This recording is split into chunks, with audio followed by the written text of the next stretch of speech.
Salam satu jiwa Arema.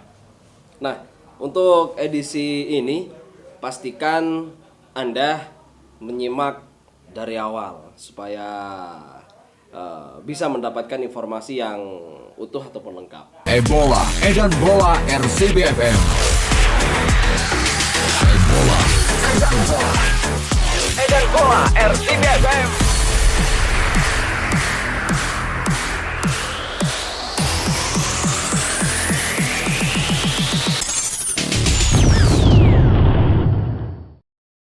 Nah, jadi awal mulanya kita mulai pagi setelah saya siaran di radio RCBFM. Ada inisiatif dari saya memang untuk WhatsApp Pak Daryoto Setiawan.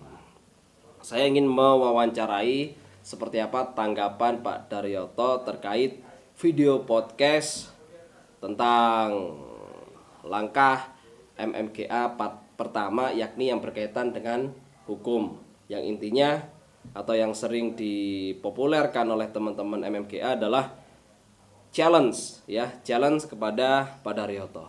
Nah, saya ingin mewawancari soal itu. Nah, dalam komunikasi WhatsApp dengan saya, Pak Daryoto menyampaikan bahwa intinya ya terkait Yayasan Arema itu kuncinya ada pihak-pihak yang memang perlu dimintai keterangan atau pihak yang perlu berstatement. Di situ Pak Daryoto menyebut Ibu Novi, Mas Winarso, dan Pak Muhammad Nur. Nah, menurut Pak Daryoto ketiganya juga merupakan kunci utama soal Yayasan Arema. Menurut Pak Daryoto, keterangan atau statement beliau yang saya sebutkan tadi itu juga akan melengkapi semua pendapat dari pihak-pihak terkait. Nah, kemudian ketika Pak Daryoto menyampaikan hal itu setelah WhatsApp dengan saya akhirnya langsung melakukan inisiatif untuk kembali menghubungi Mbak Novi atau Bunda Novi. Kemudian saya sampaikan ke Mbak Novi atau Bunda Novi bahwa isi WhatsApp yang saya kirim ke beliau adalah bahwa intinya apakah bisa saya meminta keterangan atau wawancara secara langsung, karena ini sesuai WhatsApp dengan Pak Daryoto bahwa salah satu kunci Yayasan Arema keterangannya salah satunya bisa di Bu Novi, kemudian Pak Winarso dan Pak M. Nur. Baik, setelah saya konfirmasi ke Mbak Novi atau Bunda Novi, akhirnya saya langsung dapat balasan untuk bisa melakukan wawancara atau minta keterangan. Nah, saya jadi ingat ketika media official Arema Indonesia yang berlaga di Liga 3, Mas Kris, dalam podcast di beberapa waktu yang lalu juga bilang, siapapun yang kesana, sawan kesana, baik-baik, pasti dibukakan pintu.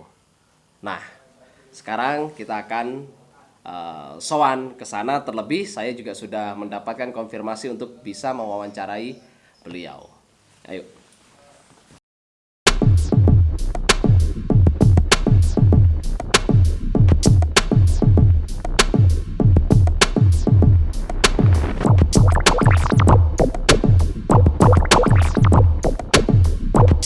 Kita melakukan perjalanan ke rumahnya Mbak Novi atau Bunda Novi.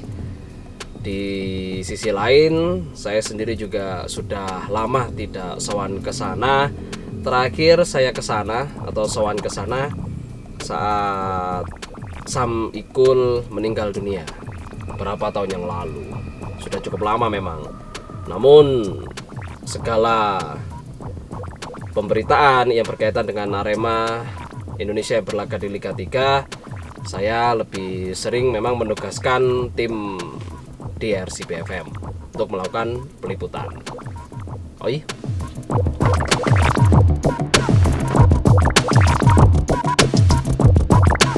Oke, jadi singkat saja, setelah kita sowan ke rumahnya Mbak Novi, hal-hal yang perlu saya sampaikan sebelum saya putarkan terkait statement Mbak Novi soal dualisme. Nah, perlu Anda ketahui juga bahwa memang ketika saya ke sana, jujur kita dan tim diterima dengan sangat baik, sangat terbuka dan sangat welcome. Iki gak ngecap, iki asli kita temenan bahwa memang kami diterima dengan baik, welcome, dan beliau juga cerita panjang lebar dan lain sebagainya. Namun begitu, bahwa ada pembicaraan-pembicaraan yang memang tidak perlu dipublikasikan, tidak perlu direkam, boleh disampaikan tapi tak perlu dipublikasikan, dan lain-lain. Tentu saja berpatokan pada kode etik jurnalistik. Hal itu harus saya lakukan untuk menghargai narasumber saya. Nah, dari cerita panjang tersebut mungkin ada beberapa yang perlu disampaikan, misalnya terkait banyak di kolom komentar YouTube RCBFM ono duwike wingi pemain gak bayaran dan lain sebagainya, lalu soal pegawai yang gak digaji. Nah, di sini Mbak Novi atau Bunda Novi itu meluruskan bahwa di era tersebut itu bukan eranya Mbak Novi yang mengelola secara langsung. Karena menurut Mbak Novi, ketika beliau mengelola secara langsung tidak ada masalah soal gaji, ya. Bahkan hal-hal yang bersifat di luar gaji, Mbak Novi bilang itu sering bantu, ya, sering bantu. Kemudian yang kemarin yang gaji mandek itu seperti apa? Itu eranya Haris Pambudi. Nah, memang soal ini ada pernyataan langsung yang disampaikan ke saya, tapi tidak ada pernyataan atau tidak diperkenankan bahwa pernyataan ini direkam kemudian dipublikasikan. Cuman kalau disampaikan monggo, ya, karena memang seperti itu. Memang pernah ada kendala, tapi keterlambatan gaji saja, ya, hanya keterlambatan gaji saja. Selebihnya lancar. Jadi yang kemarin itu adalah eranya manajemen Haris Pambudi. Nah, jadi sekali lagi banyak yang disampaikan, hanya memang sekali lagi kita menghargai narasumber kita, alias menghargai beliau. Hal-hal yang berkaitan dengan mana yang boleh dipublikasikan, mana yang tidak boleh dipublikasikan, lalu mana saja yang boleh disampaikan tanpa harus dipublikasikan.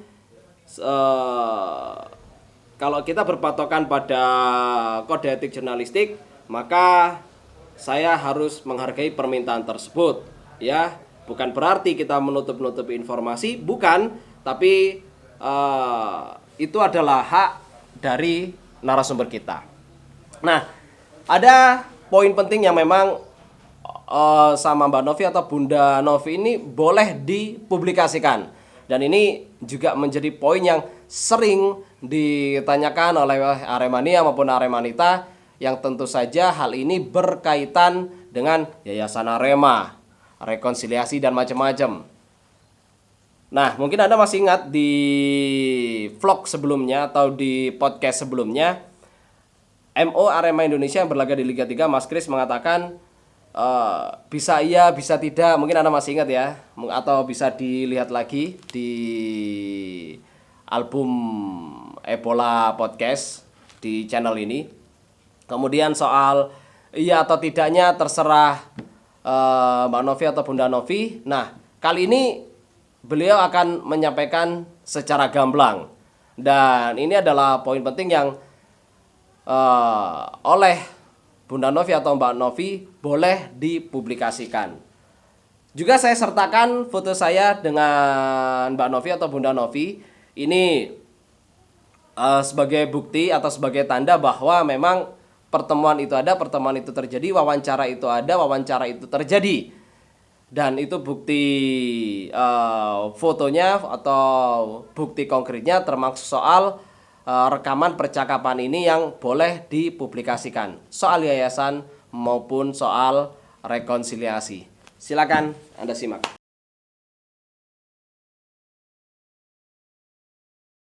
Misalkan gitu loh. Tapi kan ternyata Mas Luki ini nggak mau jadi satu karena kita beda visi dan misi satu. Kita beda sejarah, kita beda semuanya kan. Beda tujuannya ya pasti beda, sudah beda visi dan misi gitu kan. Nah makanya itu kalau aku itu hari ini sampai hari ini dan seterusnya dan anak turunnya Pak Luki pasti akan memegang teguh amanahnya ayahnya. Artinya tidak ada pintu rekonsiliasi tutup nih. Bukan tutup, tidak perlu. Ada apa wong kita bertetangga. Oh gitu. Kan bertetangga tidak harus menikah. Masa aku bertetangga harus menikah sama tetanggaku kan tidak. Siap. Kita cukup saling menghargai, saling menghormati, kami tidak saling mengganggu, terutama kami tidak pernah mengganggu mereka. Jadi ya jangan mengganggu kami kan gitu intinya. Tuh. Siap. Itu masalahnya di situ. Jadi nggak mungkin. Kalaupun ada pihak-pihak yang lain mau ngomong ini ngomong ono, ya terserah itu opininya mereka gitu loh. Tapi kami punya punya prinsip bahwa ya udahlah. Kami ini akan berjalan dan berlari sesuai irama kita. Kita tidak mengikuti irama orang lain. Tuh. Kurang bijaksana apa kami? Siap. Bun, tanggapannya sampean yang Pak Daryoto mengarahkan soal yayasan kuncinya itu Bu Novi, Pak Winarso, Pak Nur. Soal itu kita nggak minta ditunjukin Bun, cuman jenengan mau jawab apa mboten terserah sampean. Ya pastinya kita salah satu sumbernya karena adalah di sini adalah ada anak keturunannya pendiri. Oh, artinya yayasan ini kembali ke anak keturunan pendiri. Aku nggak ngomong gitu. Semestinya aku adalah salah satu narasumber. Karena di sini ada keturunannya pendiri sesuai dengan aktenya gitu loh. Gitu. Aku nggak ngomong apa mau? Kan ngomong apa ngarani bahwa yayasan ini jatuh ke anak keturunan itu. Oh, kalau itu yo mestinya yo. Wong di aktenya ada gitu loh. Gitu. Kita gitu. Oke. Dan Pak ADS kan juga bilang seperti itu. Bener apa enggak? Coba cari Pak ADS bicara masalah yayasan. Kalau saya menjadi narasumber, ya pastinya karena di sini adalah ada anak keturunannya pendiri. Betul apa tidak? Karena anak-anak saya belum bisa ini sendiri, maka saya lah yang mewakili. Tapi next pasti mereka sendiri yang berjalan kan. Aku juga tidak hidup 200 tahun. Tapi aku minta sama Allah aku hidup panjang, tapi dengan kondisi sehat bisa ngopi bareng kalian. Dan awet muda lagi. Amin. Jadi soal yayasan clear bahwa memang akhirnya ketika yayasan ini membuka hati pengurus dan lain sebagainya, akhirnya ujung-ujungnya balik ke keluarga besar Sanikul. Aku nggak berstatement itu. Kalau saya menjadi narasumber, pastinya karena di sini ada anak turunnya pendiri. Udah. Oh, jawabannya itu. Pastinya. Untuk selanjutnya aku nggak mau. Aku nggak mau lebih detail lagi karena apa ya? Aku nggak mau terjebak. Aku yang menjebak kamu aja. Masa aku jebak Bun? Iya. Aku lumayan cerdas. Jadi kalau termasuk perubahan PT, no comment sama Bun ya. Perubahan saham PT dari dulu 93, 7 terus sekarang jadi 80 sama berapa? Aku nggak komen. Yang jelas aku cuma melihat bahwa ini ada PT Arema Indonesia di mana kembali lagi anak-anak saya adalah mendapatkan warisan dari ayahnya saham, itu aja. Oke, siap. Untuk detailnya no comment tadi. Bukan no comment. Saya tidak ingin menjawab itu. Karena tidak ada keharusan. Tidak ada kewajiban. Oke, siap. Ya kan? Kewajiban saya mengasih tahu bahwa di PT Arema Indonesia ada anak-anak saya dan itu sudah menjadi ketetapan pengadilan.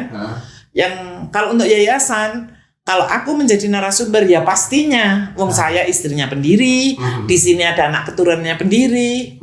That's right. Oke, siap. Itu saja.